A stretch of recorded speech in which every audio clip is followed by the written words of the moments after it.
Bismillah ar-Rahman ar-Rahim, alhamdulillah, wa salatu salam ala Rasulullah. We continue reading from Imam Al-Ghazali's Criterion of Action, Mizan al-Amal. And if you are following the Dar al-Minhaj Arabic edition, we are on page 295. And the title of this chapter, The Sign of the First Station of the Wayfarers to Allah subhanahu wa ta'ala, بيان علامة المنزل الأول من منازل السائرين الله تعالى. Imam Ghazali rahimahullah said, know that precious few travel the path to Allah,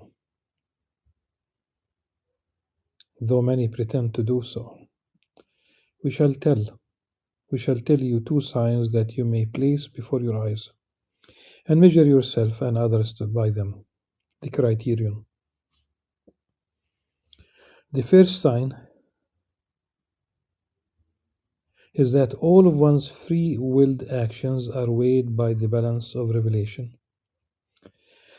and within the limits of its dictates in all of one's comings and goings. For one cannot travel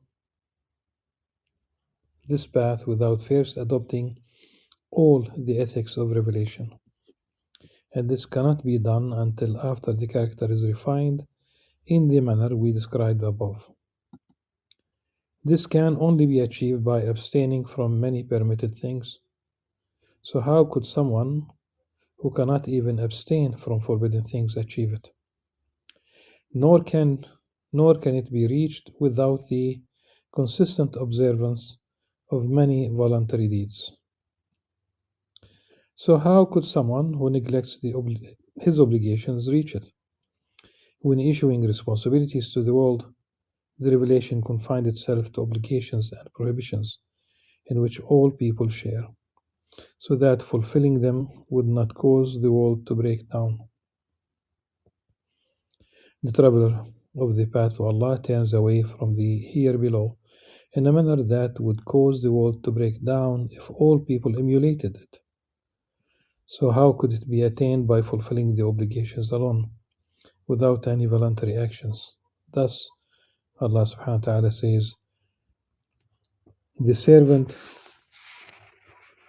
continues to draw near to me with voluntary deeds until I love him, and when I love him, I am his hearing and his sight. Through me he hears, and through me he sees.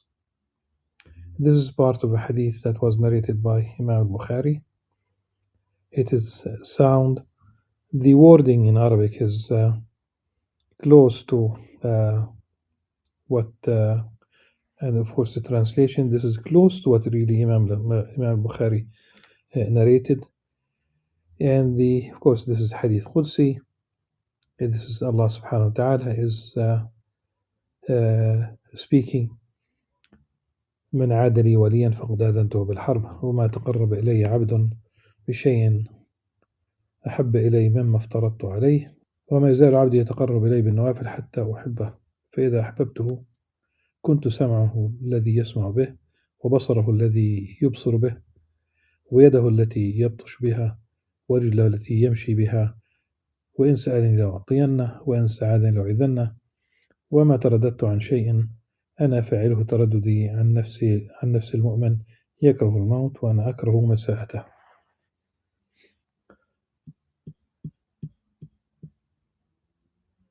So there's no need to go into the every word here in this hadith, but the essence of this hadith that if you get close to Allah subhanahu wa ta'ala, you get close first of all by upholding the law. That's what it is. Fulfilling all the obligations. So these obligations, some of them are to do, some of them are to abstain. That's an obligation. So you abstain from that which is haram. That's part of the fard. مما افترضت عليه. until one reaches the stage. So you keep basically getting close to Allah subhanahu wa ta'ala now with supererogatory acts of worship, nawafil. These are extra voluntary, absolutely voluntary acts of worship. You fast extra other than Ramadan. You give charity extra other than zakah. And you pray extra other than the 5 daily prayers. You perform the Hajj, you perform Umrah. I mean, in every domain where there is possibility of doing nawafil, until Allah subhanahu wa ta'ala loves you, and if the moment He loves you, then all your acts will become supported, sustained, guided by Allah subhanahu wa ta'ala. That's what it is, and ultimately, so at least this is really what Imam Ghazali began this chapter, is to adopting all the ethics of revelation. وما تقرب إلي عبدي بشيء أحب إلي مما افترضت عليه. These are the obligations first, and then the supererogatory, the nawafil. In sum, the only reason obligations are neglected and prohibitions breached is that a person suffers from deep-seated sloth or domineering caprice. How could a prisoner of sloth and caprice hope to follow the path of Allah subhanahu wa ta'ala? In fact, khairiyyat had al-ummah, the elevation of this ummah, that it is the best of nations that were brought out through revelation, really. It's not about genetics, it's about two things. كنتم خير أمة أخرجت للناس تأمرون بالمعروف تنهون عن المنكر. Of course, وتؤمنون بالله, this is as the cornerstone. But these two things, we should continue to advocate the good and prohibit evil. In fact, when Imam Ghazali speaks here about the deep-seated sloth, and we talk about laziness, unprecedented level of laziness, and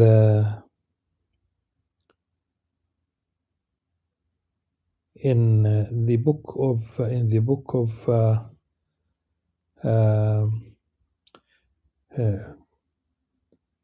كتاب الصبر والشكر, really, when he talks about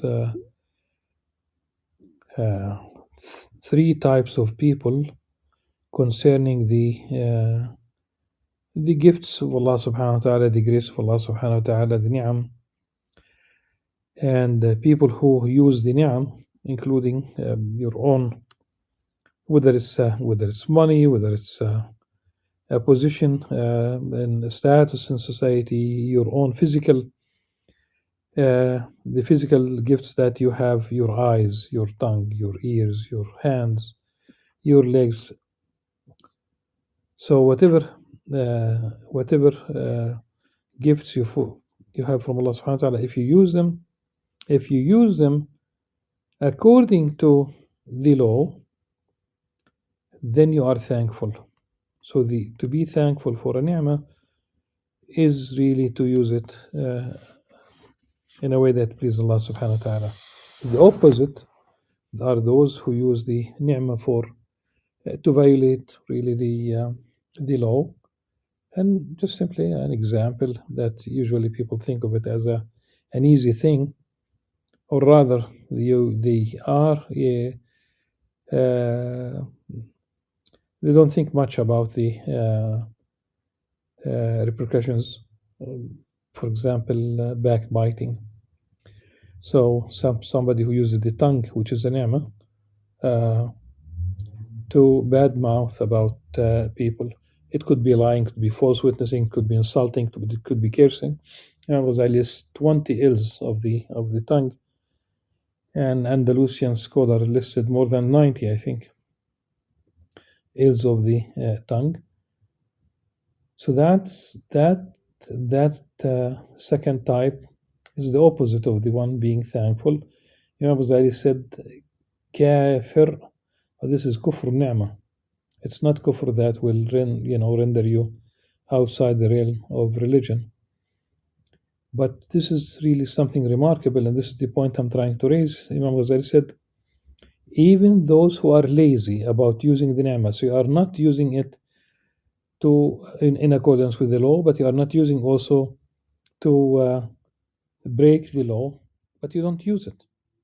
That's really being the image of the sloth, I would say, the animal that moves extremely slow in nature. So being lazy and simply not using all these gifts. So Allah subhanahu wa ta'ala endowed you with reason. You are extremely smart. You have granted health. You have physical power.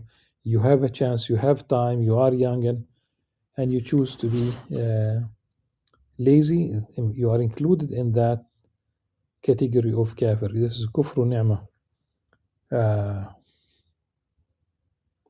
And now back to the image of the sloth.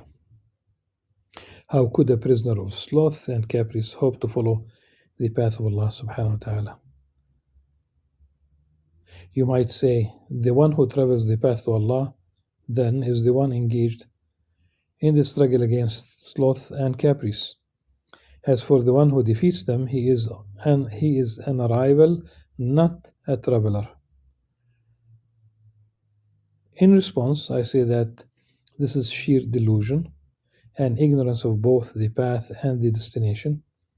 The fact is that even if a person erases all of these base traits, he is like someone who desires to go on Hajj but has creditors harassing him. So he repays all his debts to them and cuts off. He severs his ties with them. The corporeal attributes that dominate a man are like creditors, grasping on to his throat, or wild predators seeking their sustenance. If he dispels and erases them, he thereby dispels these attachments. After that, he is ready to begin the journey. He is like a woman in the post-marriage waiting term, whom the caliph wishes to wed. I think it's the other way around. It's not the text in Arabic. It's not that the caliph wishes to wed. She would like the caliph to marry her. كمعتدة تطمع أن ينكحها الخليفة.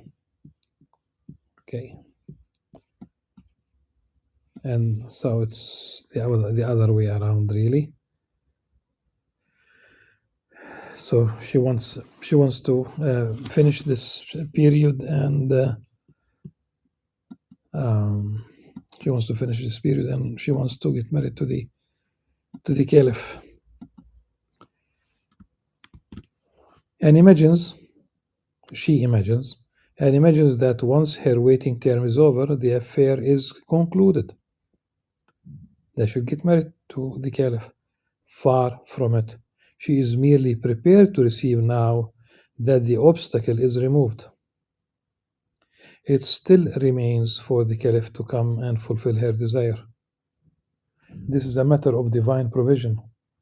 Not everyone who performs ablutions will arrive at the mosque, and not every woman whose waiting term concludes will get all that she desires.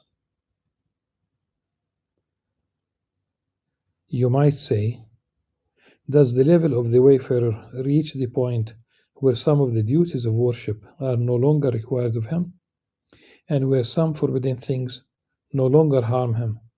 for it is related that some spiritual masters were lax about these matters. The answer is that this is also the height of delusion, and that the truth realizers have said, even if you see a man walking upon water while doing something that contravenes the revelation, the law, know that he is a devil. This is the truth, for the sacred law is tolerant and permissive, and whenever there is a need for extenuating circumstance, the revelation provides a dispensation for it. If someone goes beyond the bounds of these dispensations, it is not out of necessity, but due to caprice and appetite. As long as a man is in this world, he cannot be certain that his appetite will not overpower him and go back to dominating after having been dominated. Serving the appetite, that's what it is. Thus, he must always be cautious of it. It is unimaginable that anyone would seek to contravene the revelation for the sake of anything other than luxury and comfort, some kind of appetite, or some kind of sloth. All of this indicates a soul stained with base traits that control it. The one who purifies his soul and nourishes it with true knowledge will become strong enough to be constant in worship. Indeed, prayer will become his greatest delight, and the solitary vigil of the night will be sweeter to him than anything else, for it is then that he engages in intimate discourse with his Lord. This sign is essential in the first stations of the journey to Allah subhanahu wa ta'ala. This sign is essential in the first stations of the journey, and it remains until the last of them, though in fact the stages of the journey to Allah are without end. It is only death that ends the journey.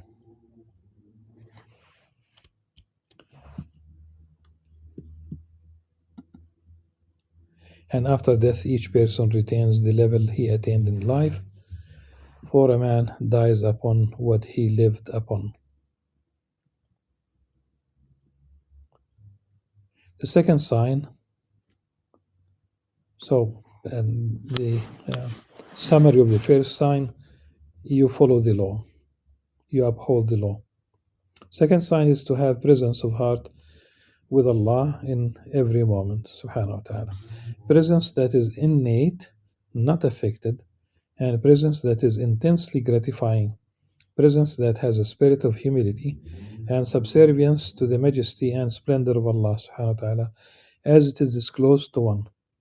This should never cease throughout any of one's states and stages, even when tending to the essential needs of the body, such as food, answering the call of nature, washing one's clothes, and so on. At all times, one must be like a passionate lover who has spent all night awaiting his beloved, tired and weary, until finally his delight, his beloved arrives. But when he has the need to answer the call of nature, so he is forced to part from his beloved for a moment to visit the bathroom. Yet though he parts from his beloved with his body, his heart remains with her, such that if someone spoke to him, he would not hear them. So engrossed in thoughts of his beloved he is, not even what he is doing can distract him from his greatest joy, since he is only doing it because he must. This to comment on this particular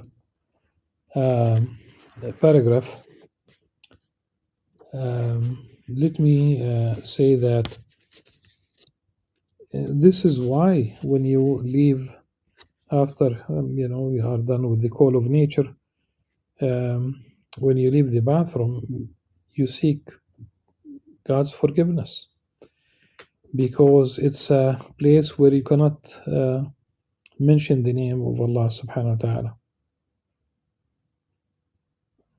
That's the interpretation of غفرانك. Uh, there is a dua, supplication before you enter the bathroom, but when the dua when you leave the bathroom is غفرانك, I seek your forgiveness. Uh, why you say this? Because it's a place and it's at a time where it's not appropriate for the remembrance of Allah subhanahu wa ta'ala. And this is why in the sunnah that people who are relieving themselves, and if people are near each other, they don't engage in talk. Say two bathrooms next to each other, people should not engage in talk. And this is why someone traveled, and I think it's Al-Amash, rahimahullah, someone who traveled to to basically get prophetic traditions from him, obviously wanting to be a student of hadith, and he was so enthusiastic that when he arrived at the place of Al-Amash was in the bathroom. Of course, at the time, bathrooms were outside, and he did not wait until Al-Amash would be done and leave the bathroom, and he wanted to get a hadith. And ultimately, Al-Amash gave up on this man, waiting for him, and he told him a hadith, but it was a hadith that really it did include a message to this man for his impatience. And the hadith إنه مما كان من كلام النبوة الأولى إذا لم تستحي فاصنع ما شئت. So he criticized this man.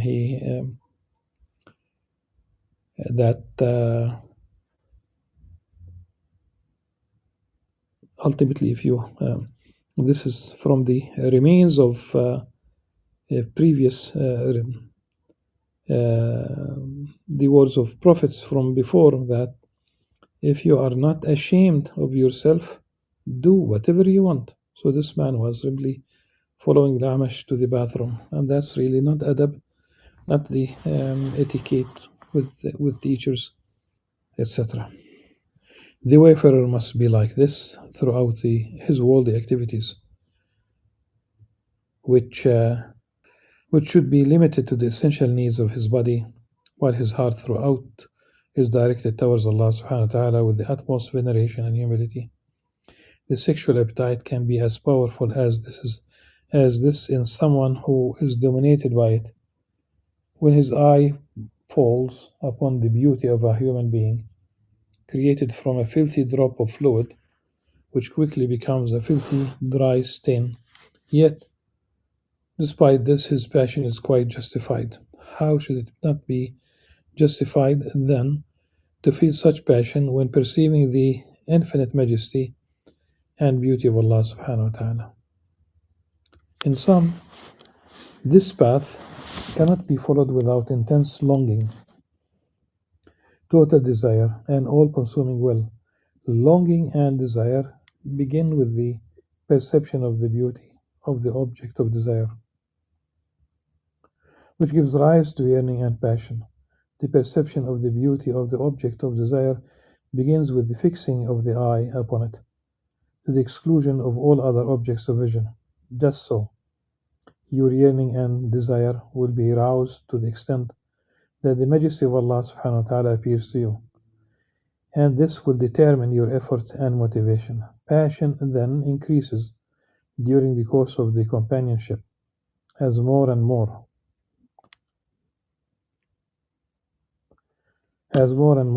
beautiful traits become apparent that were hidden before, so that the passion multiplies. Just so, the initial glimpses of the splendor and majesty of the divine presence, al-Hadra al-Ilahiyya, are often weak because of the weakness of the novice aspirant's perception, but they give rise to desire and yearning in him, inspiring him to continue meditating upon that beauty so that he discovers more of it, and each time he does so, his passion multiplies.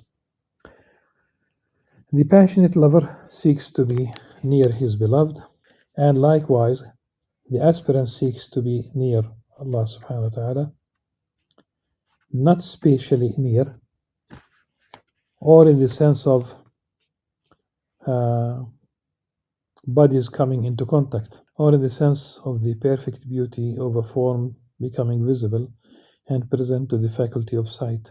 It is a nearness of perfection and not location. It's not spatial.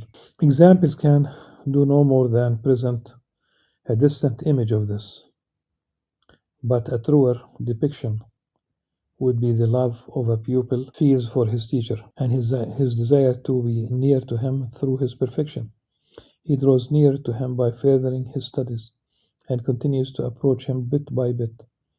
His goal is to reach the teacher's level, which might be possible, although in certain instances it might not be. Yet, even then, it is at least possible for him to ascend above his present level, which is what makes him distant from him, and so he does get relatively closer to him. In our case, arrival is not possible, yet to travel from the lowest of the low in the direction of what is above is certainly possible. The pupil may have in mind a certain limited level, rather than designing the level of his teacher. He may simply yearn to ascend step by step, not to leap to the furthest limit all at once. Then, once he reaches that level, his eyes turn to what lies above it. Likewise, the one who is not a scholar should emulate the scholars,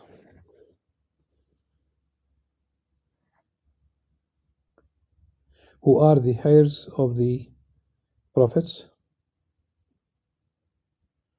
the heirs of the prophets, they until their human qualities.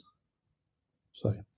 Likewise, the one who is not a scholar should emulate the scholars, who are the heirs of the prophets, warathatul anbiya.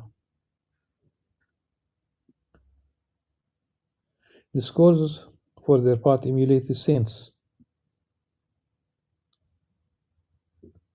while the prophets emulate the angels, until their human qualities are erased entirely, and they become angels in human form.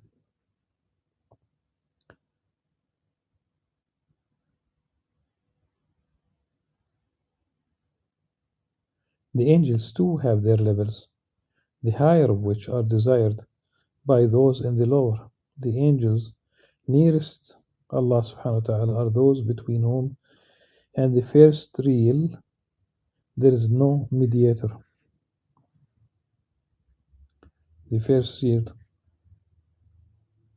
al-awwal al-haq. There is no mediation.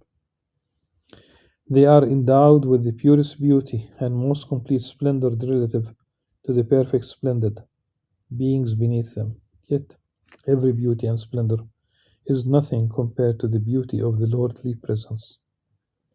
Jamal Hadra Rububiyyah.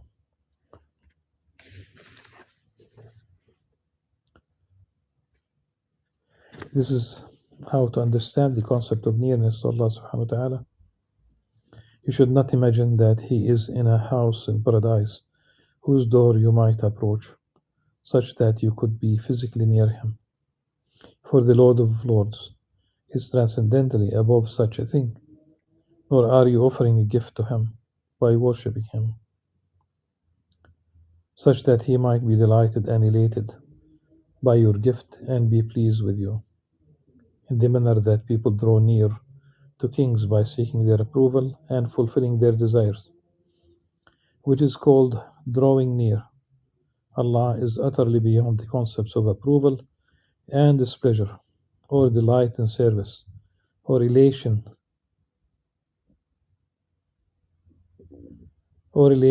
at obsequiousness, or exulting in obedience, as they apply to kings.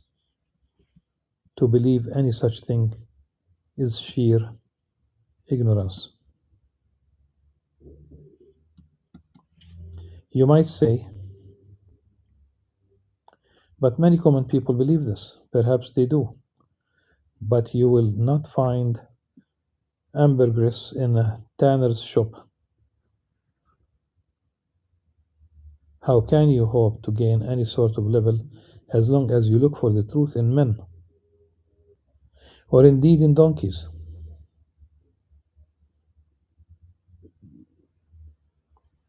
For there is no difference between commoners who have not engaged in learning and skittish donkeys fleeing from a lion. The humor could be a reference to the zebras.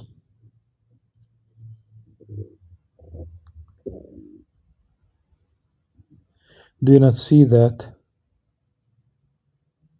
Of course, if you read the Arabic, you would know that this is Quranic language. فرت من قسورة. The lion in this case, it has been said that قسورة is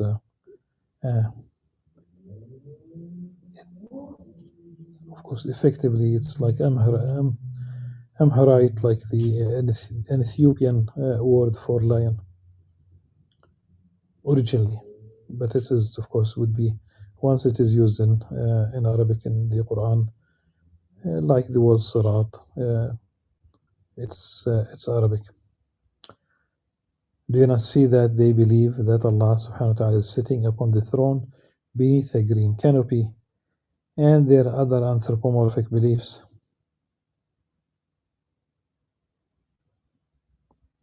That's what they think. That's really what it probably even more than this. Anthropomorphic beliefs. Here anthropomorphic really tashbihat. Most people are anthropomorphous, although there are degrees of this. Some do it for matters of form such as the hand and the eye, or descending and moving.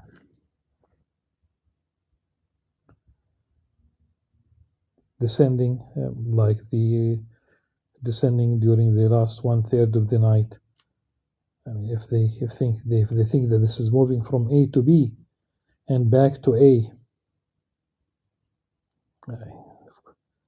that's really a grave mistake. ليس كمثله شيء. Others do it for emotions such as displeasure and approval, wrath and joy. Yet Allah subhanahu wa ta'ala is transcendently beyond all of that. Such expressions are only used in revelation for particular purposes whose interpretations are understood by some and unrecognizable to others. If all people were equal in understanding, there would be no meaning to the Prophet's words. Many a man carries knowledge to one who understands it better than him, and many a man carries knowledge he does not understand.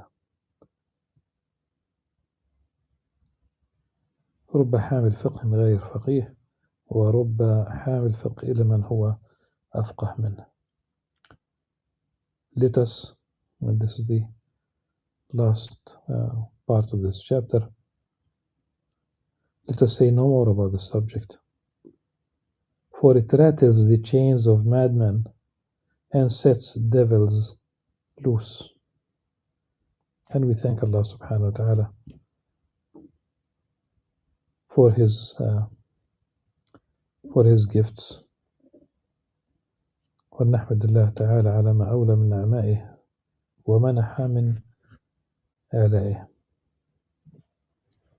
Tomorrow, inshallah, بإذن عز وجل, we'll deal with the meaning of the school of thought and how people differ about it. بيان عن المذهب واختلاف الناس فيه. Until then, سبحانك اللهم وبحمدك، نشهد أن لا إله إلا أنت نستغفرك ونتوب إليك، والسلام عليكم ورحمة الله وبركاته.